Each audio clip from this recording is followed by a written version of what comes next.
تو بھائیو ہمارے ساتھ بھی یہی ہونا ہے. یہ ہماری خوبصورت کوٹھیاں، گاڑیاں، یہ ہمارے بنگلے، یہ ہمارے بیوی بچے، یہ مال ڈنگر ڈھور، یہ زمینیں، یہ پیلیاں، یہ فصلیں، اصلیں، نسلیں سب رہ جانی ہیں. ہمارے ساتھ ہماری قبر میں ہمارا عمل جانا ہے، اور عمل کی طرف ہماری قدرتی بات ہے کہ معلوم نہیں کیا مسئلہ ہے. بالکل کوئی تڑپ نہیں ہے، آرزو نہیں ہے، چاہت نہیں ہے، شوق نہیں ہے. تو اس کے لیے سب سے پہلی چیز انما الاعمال بالنیات. آج کی اس تاریخ میں بچے ہو، جوان ہو، بوڑھے ہو، کوئی مرد ہے، کوئی عورت ہے، کسی بھی رنگ اور شکل میں، کسی بھی قبیلے اور برادری میں ہے، تو آج تک جو ہوا ہے کوئی بڑی بات نہیں. گناہ ہو گیا ہے، جرم ہو گیا ہے، زیادتی ہو گئی ہے، شرک ہو گیا ہے، بدعات میں، خرافات میں، رسومات میں زندگی گزری ہے. صرف ایک چھوٹا سا کام کریں، چھوٹا سا. انما الاعمال بالنیات، صحیح البخاری کی پہلی حدیث. تمہارے اعمال کی قبولیت کا سارا دار و مدار اللہ تعالیٰ نے نیتوں پہ رکھا ہے. اگر پہلے نیت ٹھیک نہیں تھی تو تجدید نیت کر لیجئے، تجدید نیت، اور اس کو نئے سرے سے نیت بنائیے. اللہ جو گزر گیا وہ میرا ماضی تھا، جو ہو گیا وہ میری نادانی تھی، لا علمی تھی، میری جہالت تھی. میرے رب میں لوٹنا چاہتا ہوں. التوبۃ تجب ما قبلہ. آپ سچے دل سے، میں سچے دل سے تنہائی میں، گوشہ عافیت میں جا کے، کہیں اکیلے بیٹھ کے، بیٹھک میں، کمرے میں، مکان میں، بیڈ روم میں، دور کہیں فصلوں میں، اکیلے بیٹھ کے ایک آنسو بہا کے اللہ سے صرف اتنا کہہ دیں کہ اللہ میں پچھلے گناہوں پہ معافی مانگتا ہوں.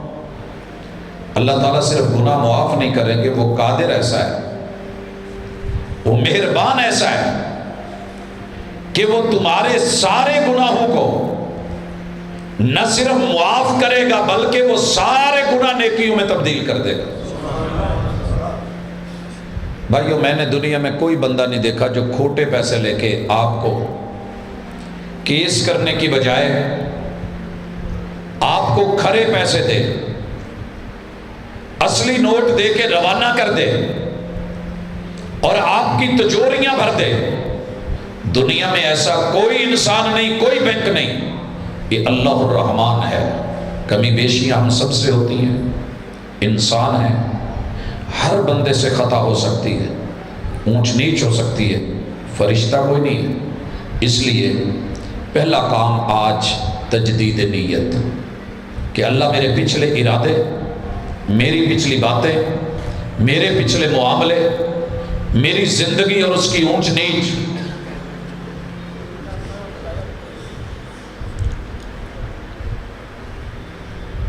اس چیز کو میرے رب معاف کرتا ہے.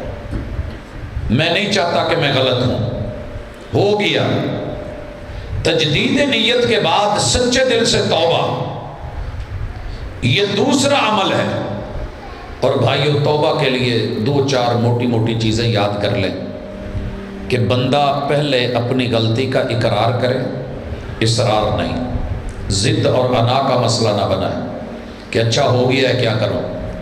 کہ اللہ غلطی ہوئی ہے، لا علمی میں ہوئی ہے یا جان بوجھ کے ہوئی ہے. استغفر اللہ رب من کل ذنب اذنبتہ عمدا او خطایا. اللہ غلطی ہوئی ہے، لا علمی میں ہوئی ہے یا جان بوجھ کے ہوئی ہے، اللہ میں اپنی خطا پہ شرمندہ ہوں. شرمندہ ہونا اور نادم ہونا، رب کے سامنے نظریں جھکانا، عاجزی دکھانا، اکڑ نہیں، اور پھر اللہ سے وعدہ کرنا، پکا ارادہ کرنا کہ میرے مالک توفیق دے کہ میں نیکیاں کروں اور مجھے روک لے میں کوئی گناہوں سے بچ سکوں. اور پھر انسان گناہ نہ کرنے کا عزم کر کے اللہ سے سچے دل سے توبہ کر کے، حقوق اللہ جتنے بھی ہیں اللہ ان کے بارے میں نہیں پوچھے گا۔ بھائیو یہ نکتہ اچھی طرح سمجھ لیں۔ آپ توبہ کرنا چاہتے ہیں، آپ کی عمر 60 سال ہو گئی اور آپ نے 60 سال کوئی نماز نہیں پڑھی، 60 سال کوئی روزہ نہیں رکھا، 50 سال زکوٰۃ نہیں دے سکا، عمرہ یا حج کی طاقت تھی نہیں جا سکا، کلمہ پڑھنے کی بھی توفیق نہیں ہوئی۔ الاسلام یجب ما قبلہ، اور ہماری یہ دعوت غیر مسلموں کو بھی ہے۔ انسان تو ہے نا کہ کلمہ پڑھیے، دین میں آئیے، اقرار کیجئے، جو اللہ کے حقوق رہ گئے ہیں اللہ تمہیں یہ نہیں کہے گا کہ آج سے 7 ظہر پڑھنی شروع کر دو، ہر عصر کے ساتھ ایک عصر پڑھیے، ہر مغرب کے ساتھ ایک مغرب پڑھیے، ہر عشاء کے ساتھ ایک عشاء پڑھیے، فجر کے ساتھ فجر ادا کیجئے۔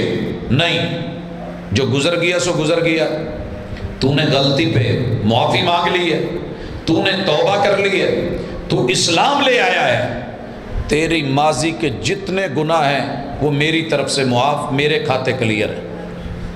اللہ اپنا حق نہیں مانگتے۔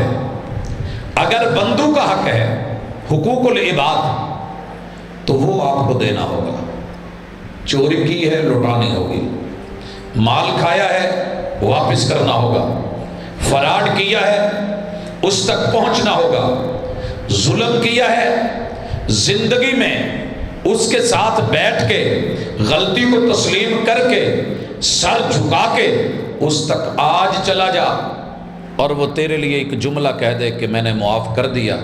اور جن کے پاس کوئی چل کے آئے انہیں بھی دل بڑا کرنا چاہیے کہ جو ہونا تھا سو ہو گیا، لیکن اتنا تھوڑی ہے کہ سر جھکا کے نظریں جھکا کے آ گئی ہے، یہاں بیٹھ کے اکڑ جانا مناسب نہیں۔ اگر مجھے یہ امید ہے کہ میرا رب مجھے معاف کر دے، اور یقیناً ہر بندے کو یہی ہوتا ہے کہ اللہ میرے گناہ معاف کر دے، تو پھر اگر کوئی آپ کے پاس بھی چل کے آ گیا ہے تو اس کے لیے نرم پہلو رکھنا، نرمی رکھنا، معاف کرنا، یہ انبیاء کا شیوا ہے۔ کام بڑا مشکل ہے، کام بڑا مشکل ہے، مگر بدلہ لینے سے معاف کر دینا کائنات میں اس سے بڑی تبدیلی کوئی نہیں۔ اور یہ توبہ کے لیے ضروری ہے کہ حقوق العباد کو لٹایا جائے یا معافی مانگی جائے اور اگلا بندہ معاف کر دے، کیونکہ کل قیامت کے دن اگر حقوق العباد صاف نہ ہوئے، نمازیں بھی گئیں، روزے بھی گئے، حج منہ پہ مارے جائیں گے، عمروں کا وزن نہیں پڑے گا، اور اگر تولے بھی گئے تو یہ وزن کوئی اور لے جائے گا، اجر ثواب کوئی اور لے جائے گا، اور ان لوگوں کے گناہ ہمارے اوپر ڈال کر کے ان نمازوں کے باوجود، زکاتوں کے باوجود، روزوں کے باوجود، حج عمرے کے باوجود، جہاد کرنے کے باوجود، صدقے خیرات کے باوجود انسان کو جہنم کا منہ دیکھنا پڑے گا اور جنت سے محرومی ہوگی۔ حضرات اللہ کے لیے اپنی انا ماریں، ہم بہت زیادہ ضد رکھتے ہیں، انسان میں انا وقت کے ساتھ ساتھ بڑھی جا رہی ہے، اس کی اکڑ، اس کی میں، گردن کا سریا، برادری اور قبیلہ، حسب اور نسب، مال اور پیسے کا نشہ، دولت اور سیاست، قیادت اور حکمرانی، یہ چیزیں ایسی ہیں جو انسان کو کہتی ہیں کہ ضرورت ہی کیا ہے معاف کرنے کی یا معافی مانگنے کی، جو ہوتا ہے کر لو۔ لوگوں نہیں، سب نے مٹی ہونا ہے، مٹی دا تو مٹی ہونا تے کدی بلے بلے، اج مٹی دے اوتے بندے آتے کل مٹی دے تھلے۔ لہٰذا یہ دین اسلام فائدہ تب دے گا جب نیت خالص ہو، سچی مخلص توبہ ہو، حقوق اللہ تمہیں معاف کر دیے جائیں گے، حقوق العباد کو لوٹانا ہوگا، پھر جا کر کے آپ کو توحید مزہ دے گی۔